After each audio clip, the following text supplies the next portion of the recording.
Khandesh famous कढी आणि खिचडी नाव ऐकूनच तोंडाला पाणी येत आहे ना. चला मग आपण कढी करायला सुरुवात करूया. आता मी इथे ताक घेतलंय छान. त्यानंतर आपण बेसन पीठ घेतलंय एका वाटीत 1 चमचा.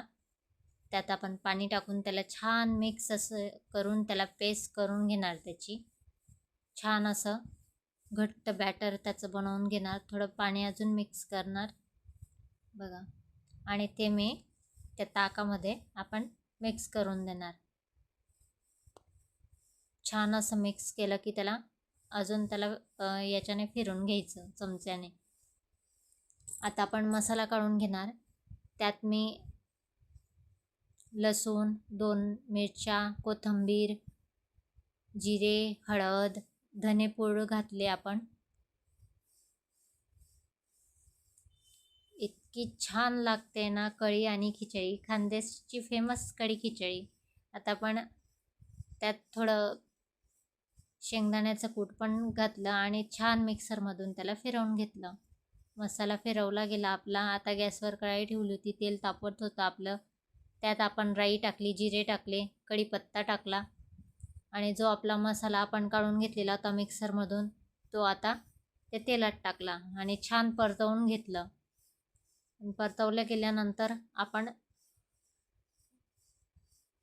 जे ताकाचं बॅटर आपण बनवून घेतलेलं आहे ते ताक आपण याच्यात सोडून देणार. छान त्याला फिरवून घेणार मस्तच. आता थोडं थोडं करून आपण त्यात टाकून देणार. पूर्ण ताक आपण त्यात सोडलं. आता गॅस कमीच राहू द्यायचा. त्यावरच त्या ताकाला म्हणजे कढीलाच गोल गोल असं फिरवायचं. त्यात आपण आता चवीनुसार मीठ घातलं आणि कोथिंबीर छान वरून घातली. खिचडीचा अगोदरच व्हिडिओ अपलोड केलेला आहे चॅनलवर, तुम्ही आवश्यकता असेल तर पाहू शकतात. एकच नंबर लागते कढी आणि खिचडी. तुम्ही ही नक्की ट्राय करा घरी, आणि आवडलं असेल तर लाईक करा, शेअर करा, आणि कसं आलं ते कमेंट करून नक्कीच कळवा. सबस्क्राईब केलं नसेल यूट्यूब चॅनलला तर अगोदर सबस्क्राईब करून घ्या. अशाच नवनवीन रेसिपीजसाठी तुमच्यासाठी दररोज नवीन काही ना काही घेऊन येत जाईल या चॅनलवर रेसिपीज. एकच नंबर. असं फिरवत राहायचं आणि वर आले की द्यायचा मग गॅस बंद करून.